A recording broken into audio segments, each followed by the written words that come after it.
Adelante, por favor.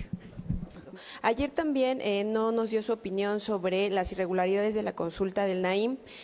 Hoy me gustaría tener una opinión de su parte. Decía Monreal pues que eran los adversarios, ¿no?, de Morena. También coincidiría en esto. Yo no veo que haya hechos que descalifiquen la consulta. Ajá. Por el contrario, me parece que es un ejercicio magnífico. Qué bueno. Aquí en la Ciudad de México ha habido muchos ejercicios de consulta de diverso tipo. Podría mencionar de memoria, entre otros. Se hizo aquí en la Ciudad de México aquel plebiscito ciudadano del 93, que fue una consulta organizada desde abajo, no convocada por un órgano formal del gobierno, aunque sí apoyada por legisladores de varias fuerzas políticas. Esa consulta del 93 fue clave para empujar los cambios que finalmente se materializaron en el 96 y 97 para la elección de las autoridades de la Ciudad de México, porque recordarán que no se elegía al jefe de gobierno y la asamblea no era legislativa, era de representantes. Entonces, sin esas formas de participación no se hubiera dado un cambio como el que se dio, fue clave. Pero ha habido otras consultas, por ejemplo, hubo una consulta ciudadana cuando en el año 2000 estaba la presión muy fuerte para que no se le diera el registro a un candidato, a jefe de gobierno. Hubo una consulta ciudadana sobre eso.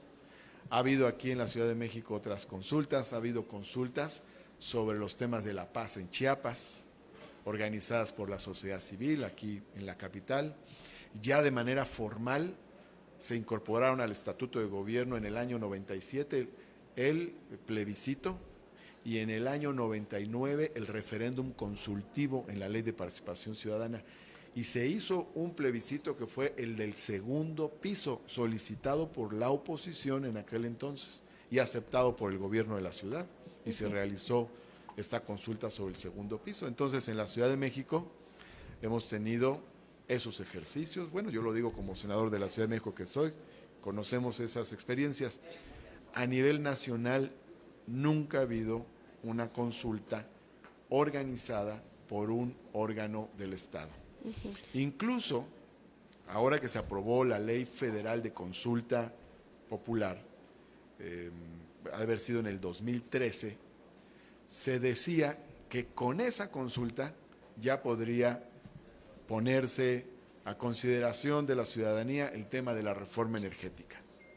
Se cubrieron todos los requisitos. Hubo 2 solicitudes y juntaron, me consta en una, más de 3 millones de firmas, en otra una cantidad similar, o sea, casi 6 millones de ciudadanos solicitaron consulta sobre reforma energética y no la hubo. Hubo otras solicitudes de consultas, por ejemplo, sobre el tema de los plurinominales, fue otra que planteó otra fuerza política, y otras, hubo 4 solicitudes de consulta, ni una se hizo, a pesar de los millones de firmas de ciudadanos pidiendo las consultas. Entonces, que el día de hoy el presidente electo convoque a la participación de la ciudadanía, me parece muy bueno, muy importante. Pero es mejor una decisión tomada por muchos que una decisión tomada por una sola persona. Entonces creo que el balance es positivo definitivamente, independientemente del resultado que tenga la consulta, ya es positivo porque esto es construir ciudadanía, esto es construir tejido social. Pero en esta ocasión se registraron fallas en la aplicación y bueno, hay personas que han podido votar hasta en 5 ocasiones. Eso descalifica a esas personas, pero la consulta no se descalifica. ¿Habría también mano ahí de adversarios, como lo dijo Monreal? Yo te digo una cosa y me centro en ello. El ejercicio es muy bueno y no veo elementos para descalificar la consulta. Y respeto los puntos de vista de los demás. Y bueno, o sea, también es de respetarse que haya opiniones en contra. Son de respetarse. Que haya discrepancias, que haya quien no desee participar. Por supuesto, también ese tipo de opiniones debe respetarse, yo las respeto. ¿Se ha planteado por parte de ustedes el ponerla, como se hizo por parte, no recuerdo, legislador, en la semana de ponerla en el Pleno, buscar de que se reglamente la consulta y el plebiscito ya de forma directa en alguna reglamentación. Gracias. Bueno, es un tema. Hay interés en que puedan hacerse reformas a la legislación. Lo han planteado varias fuerzas políticas de muy distinto signo, interesadas en hacer modificaciones que permitan facilitar la consulta.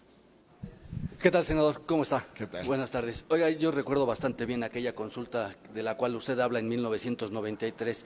De hecho, una de las principales promoventes en lo que fue en aquella asamblea de representantes por parte del PRD fue Amalia García Medina, sí. Por parte del PAN, Carmen Segura Rangel. En aquel entonces también es. se descalificó bastante porque no tenía un sustento legal, no había un sustento jurídico. Es correcto.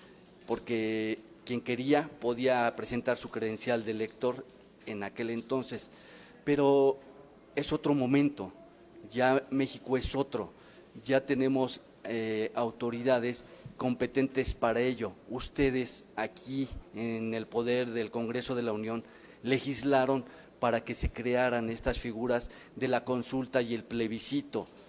¿Por qué no recurrir a las autoridades que tienen esa facultad? ¿Por qué hacerlo en cuerdas paralelas, pero una cuerda paralela que no tiene sustento jurídico? ¿Por qué no recurrir al Instituto Nacional Electoral a que se hiciera responsable de la elaboración de esta consulta? Como dicen los abogados, aceptando sin conceder. Se está en juego, lo que ustedes dicen, se está en juego el futuro del país, se está en juego la economía, las inversiones. ¿Por qué no recurrir a ellas? ¿Qué no les tienen confianza? Bueno, tú explicaste muy bien una experiencia histórica. A veces, antes de los cambios institucionales, hay cambios sociales. A veces los cambios sociales se anticipan a los cambios institucionales.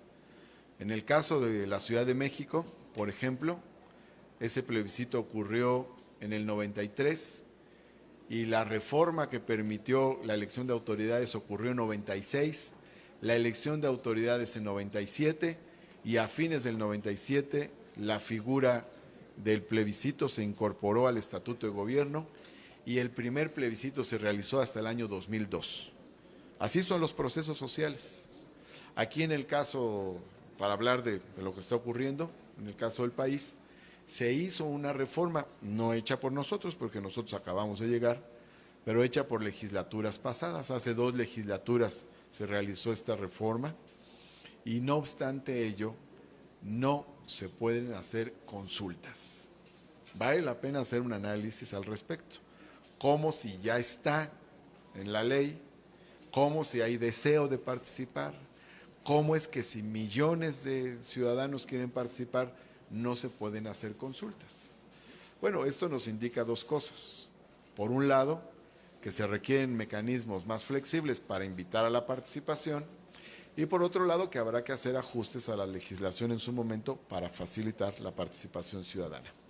Esas son las 2 conclusiones a las que debemos llegar. De hecho. Gracias, qué amable. Pero hoy tenemos ya instituciones que se pueden elaborar, procedimientos que se tienen que desarrollar para darle legalidad, para darle sustentabilidad. En teoría. ¿Por qué en teoría? Porque no se ha podido hacer ninguna consulta. Pero si no cumplen con los requisitos, pues ¿cómo se puede poder pues hacer? Se han cumplido ampliamente y no se pueden hacer. ¿Sí me entiendes? La legislación está hecha para que no se puedan hacer consultas. Hay que revisarla. ¿El INE no daba el ancho? No es solo el INE, es que tienes que analizar todo el caminito. Hay una parte donde tiene que haber una calificación jurídica sobre la constitucionalidad de los temas a consultar. Por ejemplo, si tú analizas, ves todos los pasos, está lo de las firmas, está el porcentaje que debe participar, está la fecha en que puede haber participación, que solamente es cuando hay elecciones federales constitucionales. Están los temas en los que sí puede haber consulta y en los que no puede haber. Está la calificación constitucional de la consulta, etcétera. Entonces, si tú ves cada uno de esos elementos, pues nunca va a haber consultas. Te digo que ha habido solicitudes de 4 fuerzas políticas diferentes para que haya consultas sobre distintos temas y con millones de solicitudes no las hubo. sobre reforma energética, sobre el tema de los plurinominales y otro tema más. Y no hubo ninguna consulta. O sea, pasó un sexenio entero y la legislación, esa que mencionas, nunca se pudo ejercer. ¿Ni con más de 30 millones de votos a su favor podrían reunir los requisitos? Pues si te digo que 6 millones de personas pidieron consulta sobre reforma energética y ni así hubo, Pero estamos hablando de otra etapa. pues en esta etapa precisamente vamos a lograr la participación. Por eso me da gusto que en esta etapa sí se convoque a la ciudadanía para que pueda opinar sobre el tema del aeropuerto, que es un tema de interés público nacional. Muchas gracias. Gracias. Bonito día.